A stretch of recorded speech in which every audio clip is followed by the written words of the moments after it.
À l'Assemblée nationale, le rideau sont tombés ce dimanche 15 décembre sur la session ordinaire de septembre 2024. Conformément à l'article 117 de la Constitution, les députés nationaux s'en vont en vacances parlementaires après avoir traité et vidé toutes les matières retenues lors de cette session qui vient de s'achever. Dans son discours, le président de l'Assemblée nationale, le professeur Vital Kamerhe, a félicité les élus nationaux pour le travail exécuté avec sérieux, assiduité et abnégation durant cette session qui, a-t-il dit, s'achève avec une production législative tant qualitative que quantitative de textes de loi et du contrôle parlementaire. C'est ici le lieu pour moi de remercier et féliciter tous les honorables collègues députés nationaux qui ont donné le meilleur d'eux-mêmes afin que nous puissions répondre aux attentes de la population conformément aux attributions nous reconnues par l'article 100 de la Constitution, à savoir voter les lois, contrôler les gouvernements, les entreprises, les établissements et services publics, mais également représenter la population, notre chère population, dont le bien-être est et restera cœur de notre action parlementaire. Le speaker de la Chambre basse du Parlement les a en outre invités à saisir la quintessence du contrôle parlementaire qui n'est nullement une chasse aux sorcières ou un moyen de déstabilisation du gouvernement. Le mot du professeur Vital Kamerhe s'est senti également apaisanti sur la situation globale de la vie nationale en reconnaissant les efforts consentis par le chef de l'État, Félix-Antoine Tshisekedi Tshilombo, dans l'amélioration des conditions de vie de population et pour la restauration de la paix dans l'ensemble du pays et particulièrement dans sa partie est en proie à l'insécurité suite à l'agression rwandaise. Nous encourageons le président de la République à poursuivre ses efforts de la recherche de la paix. C'est dans ce contexte que nous saluons le déplacement ce jour de son Excellence Monsieur le Président de la République à Luanda, répondant à l'invitation de son homologue, son Excellence Joao Lourenço, président de la République serbe d'Angola, médiateur dans les conflits à l'est de notre pays.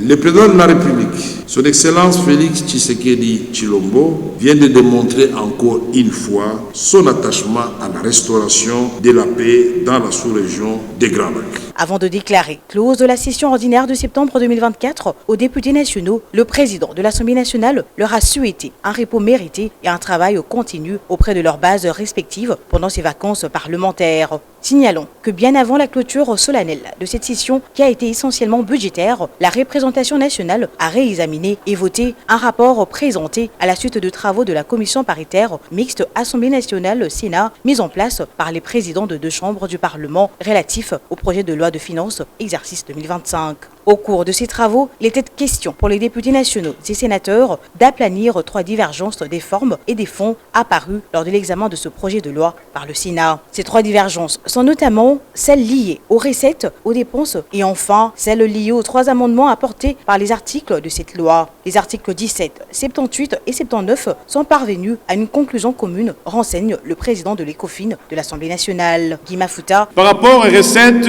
le Sénat a eu à dégager des recettes additionnelles qui en réalité font porter notre projet de budget de loi de finances de 51 000 milliards 133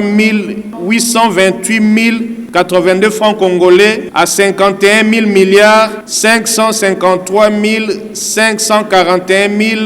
millions 670 francs congolais. Par rapport aux dépenses, également le Sénat a apporté certains amendements par rapport à la loi de finances 2025. Il s'agit notamment, honorable président, de l'enseignement, de l'éducation, de la défense et de la santé. Par rapport au troisième point de divergence, c'est l'article 78. Vous vous souviendrez que nous avions fixé le taux de quotité des dividendes au profit de l'État pour les entreprises minières à 50, mais eux ont pensé qu'il fallait réduire à 25. Cet amendement a été accepté à la seule condition que cette différence de 25% soit engagée pour leur plan de redressement. Ravi de cette issue heureuse qui apporte à la loi de finances 2025 un budget revu à la hausse pour la seconde fois, tout en parvenant à l'aplanissement de divergences, le speaker de la Chambre basse du Parlement, le professeur Vital Kamerhe, a loué le travail de qualité abattu par la commission mixte paritaire et les résultats qui en découlent. Sans débat, les élus du peuple ont déclaré récevable ce rapport ainsi que ses conclusions. Par la même occasion, la loi loi de finances et son exposé de motifs tel qu'harmonisé par la commission mixte paritaire, Assemblée nationale, le Sénat a été déclaré également récevable et adopté. Après avoir procédé au vote nominatif de ce texte de loi, il ressort que 411 députés nationaux ont voté pour, 0 contre et 0 abstention.